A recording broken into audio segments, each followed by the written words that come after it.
করে, তাই ভাবলাম এটার রেসিপিটা আপনাদের সাথে শেয়ার করি। তো প্রথমে পাস্তা সিদ্ধ করে নিচ্ছি। এখানে আমি পানিতে একটু তেল দিয়েছি যেন পাস্তাগুলো একটা আরেকটার সাথে লেগে না যায়। এখন বানাবো হোয়াইট সস। যেহেতু বাসায় সেদিন বাটার ছিল না, সো আমি এখানে তেল এবং একদম সামান্য পরিমাণে ঘি ইউজ করেছি। এরপর দিয়ে দিচ্ছি তরল দুধ এবং 2 টেবিল চামচ ময়দা। ময়দাটা দেওয়ার পর কিন্তু অনবরত নাড়তে থাকতে হবে যেন জমাট বেঁধে না যায়। আমি এখানে হ্যান্ড উইস্ক ইউজ করেছি। জেনারেলি হোয়াইট সসের রেসিপিতে বাটার দিয়ে আগে ময়দাটা ভেজে তারপর তরল দুধ দেওয়ার কথা বলা হয়, না হলে নাকি কাঁচা কাঁচা স্মেল থেকে যায়। কিন্তু আমি অলওয়েজ এভাবে তরল দুধ আগে দিই, তারপর ময়দা দিই, না হলে আমার কাছ থেকে ময়দাটা জমাট বেঁধে যায়, পারফেক্ট হয় না। আর তাছাড়া এভাবে করলেও কাঁচা স্মেলটা থাকে না। এরপর এখানে দিয়ে দিচ্ছি চিলি ফ্লেক্স, শুকনা লাল মরিচ হালকা ভেজে গুঁড়া করে দিয়েছি। আর দিয়ে দিচ্ছি চিজ আর পরিমাণ মতো লবণ। বাই দ্য ওয়ে, আমি এখানে পরে আরেকটু তরল দুধ অ্যাড করেছি কারণ বেশি ঘন হয়ে গিয়েছিল। আমার রেসিপিটার জন্য এটা একটু কম ঘন হতে হবে। আর এটা কিন্তু লাস্ট পর্যন্ত এমন অনবরত নাড়তে থাকতে হবে। হোয়াইট সস বানানো শেষ,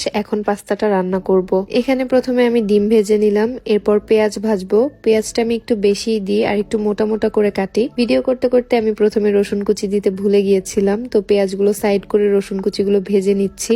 এরপর দিয়ে দিব কাঁচা মরিচ। আমি মরিচ একদমই চিকন করে গোল গোল করে কেটে দিই। ওই দিন ভাবি কেটেছিল তাই এমন ছিল। চিকন করে কেটে দিলে খাওয়ার সময় 2-1টা খেয়ে ফেললেও টের পাওয়া যায় না, সো আমি একদম চিকন করে কেটে দিই। এগেইন আমি চিকেনটা ভাজতে ভুলে গিয়েছিলাম, তো এখন সেম কড়াইতে ম্যারিনেট করে রাখা চিকেন গুলো ভেজে নিচ্ছি। এটা আমি জাস্ট মরিচ গুঁড়া আর একটু লবণ দিয়ে ম্যারিনেট করে রেখেছিলাম। এরপর এখানে ভেজে রাখা ডিম, পেঁয়াজ সবকিছু দিয়ে নেড়ে চেড়ে একটু গোলমরিচ গুঁড়া দিয়ে 1 মিনিট মতো আর একটু ভেজে নিলাম। এরপর দিয়ে দিলাম সিদ্ধ করে রাখা পাস্তাগুলো। পাস্তা দিয়ে সবকিছু হালকা নেড়ে মিক্স করে নিলাম। এরপর একে একে দিয়ে দিব টমেটো সস আর হোয়াইট সস। আমার কাছে হোয়াইট সসের স্বাদটা কম ভালো লাগে, তাই আমি টমেটো সসটা একটু বেশি দিই। আপনাদের কাছে হোয়াইট সস বেশি ভালো লাগলে টমেটো সস কম দিবেন আর হোয়াইট সসটা বেশি রাখবেন। আর প্রয়োজন হলে এক্সট্রা লবণ দিবেন। বাই দ্য ওয়ে, আমার ওই দিনের পাস্তাগুলো প্রথমবারে বেশি সিদ্ধ হয়ে গিয়েছিল। পাস্তাটা কম সিদ্ধ করবেন কারণ এরপরেও কিন্তু বেশ কিছুক্ষণ রান্নার প্রসেস চলবে, তখন এমন ওভার কুক হয়ে ভেঙে ভেঙে যাবে। এরপর সস দিয়ে 2-3 মিনিট মতো হাই ফ্লেমে রান্না করলাম